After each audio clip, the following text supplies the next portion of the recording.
Good morning 9th class. कैसे सब बढ़िया।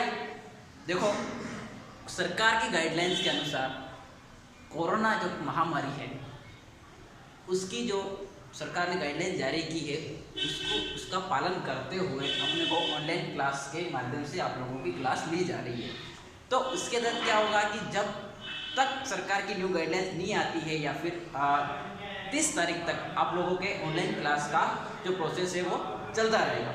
तो अब क्लास 9 जो निर्धनता एक चुनौती चैप्टर है, अर्थव्यवस्था बुक जो अपना चैप्टर अपने लास्ट टाइम अपने क्लास में पढ़ा था उसी को अपन कंटिन्यू करते हैं। तो उस जो अपना चैप्टर है अर्थव्यवस्था बुक, उसका नाम है निर्धनता एक चुनौती। अब देखो, निर्धनता क्या होती है, क्या है निर्धनता। निर्धनता का मोटे तौर पर एक अर्थ निकालते हैं कि निर्धनता का मतलब होता है कि ऐसा व्यक्ति जिसके पास उसकी मूलभूत आवश्यकताओं की पूर्ति हेतु कोई काम नहीं है, उस इंसान को अपन निर्धनता की श्रेणी में रखेंगे। यानी कि किसी भी देश, पर्टिकुलर कोई सा भी देश हो, उस देश की जो जनसंख्या होती है, वहाँ के जो लोग होते हैं, वहाँ के जो निवासी होते हैं, उनको किसी न किसी आधार पर उनको क्या मिला जाता है, कुछ न कुछ काम दिया जाता है जिससे उसका इनकम का एक सोर्स बने। यानी कि उनके पास एक तरह से किसी न किसी माध्यम से उनके पास पैसा इनकम आए जिससे वो अपनी मूलभूत की आवश्यकताओं की क्या करें, पूर्ति कर सके।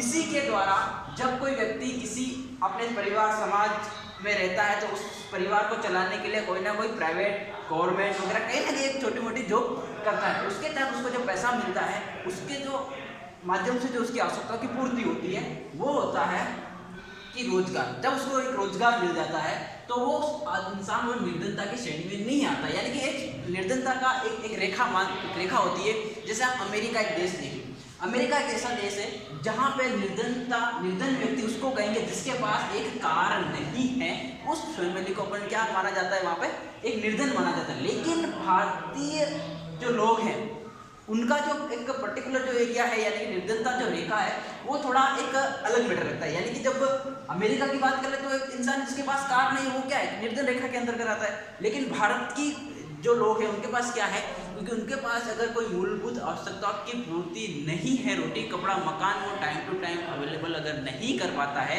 तो उसको किसके अंतर्गत आता है, निर्धनता रेखा के अंतर्गत आता है। लेकिन जब भारतीय लोगों में जैसे सामाजिक अपवर्तन क्या होता है, जैसे मैंने कुछ पॉइंट लिखे हैं यहाँ पे, आप उस पर चर्चा करेंगे कि सामाजिक अपवर्तन होता क्या है। सामाजिक अपवर्तन का मतलब होता है कि कुछ एक पर्टिकुलर लाइन होती है, जैसे कोई जैसे भारत एक ऐसा देश है जहाँ पर जातिगत भेदभाव पाया जाता है, ठीक है। वहाँ पे कुछ लोगों को क्या कहते हैं, इस श्रेणी इस फील्ड में इन लोगों को काम नहीं करने दिया जाता है, या फिर वो उस चीज के काम के लायक नहीं, ऐसा लोगों की मान्यता होती है। लेकिन वो क्या करता है, उस श्रेणी से उसको थोड़ा अलग रखा जाता है, इसलिए उसको क्या कहते हैं, सामाजिक अपवर्तन यानी कि उस चीज से उसको अलग कर देता है, ठीक है। उसके बारे में डिटेल्स में मैं आप लोगों को बताऊंगा। लेकिन उसके बाद है शहरी निर्धनता।